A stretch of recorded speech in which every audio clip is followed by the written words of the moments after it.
Hi friends, பாருங்க நாங்கள் chicken 65 பண்ணலாங்க. நல்லா இந்த மாதிரி கழுவி ஒரு இதில் வந்து போட்டு வச்சுக்கோங்க. நல்லா தண்ணியெல்லாம் நல்லா வடிகட்டுட்டோம்.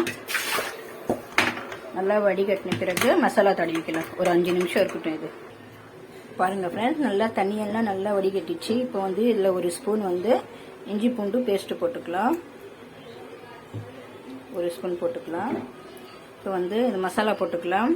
மிளகாய்த்தூள், மிளகாய்த்தூள் 2 ஸ்பூனு, மஞ்சள் தூள் 1/2 ஸ்பூனு, தனியாத்தூள் வந்து ஒரு 1/2 ஸ்பூன் போட்டுக்கலாம். இதுவும் உப்பும் போட்டுக்கலாம். அப்புறம் ஒரு 1/2 எலுமிச்சப்பழம் வந்து பிழிஞ்சு போட்டுக்கலாம். நல்லா கொஞ்சமா ஒரு பாதி ஸ்பூன் வந்து 1/2 ஸ்பூன் வந்து சோயா சாஸ் போட்டுக்கலாம். கொஞ்சமாக போடுங்க, இல்லைன்னா கசப்பு வந்துடும். பாதி ஸ்பூன் தாங்க போடணும். அப்புறம் கொஞ்சமாக தயிர் போதும். நல்லா வந்து நான் கலரெல்லாம் போட மாட்டேங்க. இந்த கலர்லேயே வந்துடும். சக்தி மிளகாய் தூள் தாங்க இது. இந்த கலர்லேயே வந்துடும் உங்களுக்கு. நல்லா பிசைஞ்சு ஒரு 1/2 மணி நேரம் ஃப்ரிட்ஜில் வச்சிடலாம். அதுக்கப்புறம் வறுக்கலாம். நான் காமிக்கிற கலக்கி பாருங்கள் ஃப்ரெண்ட்ஸ். நல்லா கலக்கி. நான் கரம் மசாலா போட மறந்துட்டேன். இப்போ நான் கரம் மசாலா கொஞ்சம் போடுறேன். நல்லா கலக்கிட்டு அப்படியே ஃப்ரிட்ஜில் வச்சிடலாம். அப்புறமா ஒரு 15 நிமிஷம் 20 நிமிஷத்துக்கு அப்புறம் வறுக்கலாம். அப்போ காமிக்கிறேன் நான். பாருங்க, சிக்கன் வந்து நல்லா வந்து 20 நிமிஷம் ஆயிடுச்சு. இந்த சிக்கன் வந்து வறுத்து எடுத்துக்கலாம். எண்ணெய் போட்டு வைக்கிறேன். எண்ணெய் சூடாயிடுச்சு. இப்போ வந்து இந்த நாங்கள் சிக்கன் போட்டுக்கலாம். பிஸ்மில்லா.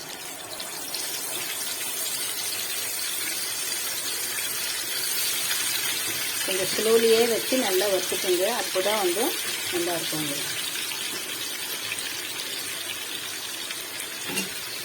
இப்போ வந்து இது நல்லா திருப்பிக்கலாம். எவ்வளோ மசாலா நல்லா ஒட்டாமல் எப்படி வந்திருக்கு பாருங்கள். சூப்பராக நல்லா இருக்கும். நல்லா சூப்பராக மசாலாலாம் ஒட்டாமல் வந்திருக்கு. நல்லா இன்னும் வந்து பாருங்கள் ஃப்ரெண்ட்ஸ், சூப்பராக ரெடி ஆயிடுச்சு. இதை வந்து நாங்கள் எடுத்துக்கலாம், சர்வ் பண்ணிக்கலாம். பாருங்கள், சூப்பரான சிக்கன் 65 ரெடி. சூப்பராக இருக்குங்க இது. இதில் வந்து நீங்கள் கருவேப்பிலை கூட போட்டு வந்து நல்லா ஃப்ரை பண்ணலாம். எங்கிட்ட இல்லை கருவேப்பிலை, அதான் போடல. சூப்பராக இருக்குது பாருங்கள். மசாலாலாம் எவ்வளோ அழகாக நல்லா சுட சுட எப்படி இருக்குது பாருங்கள். நல்லா சாஃப்டாக இருக்குது பாருங்கள். இதே மாதிரி நீங்களும் ட்ரை பண்ணி பாருங்கள். சூப்பராக இருக்கும். அவ்வளோதான் ஃப்ரெண்ட்ஸ். ஷேர் பண்ணுங்கள், கமெண்ட் பண்ணுங்கள், சப்ஸ்கிரைப் பண்ணுங்கள். மறக்காமல் பெல் பட்டனை கிளிக் பண்ணுங்கள். பாய்.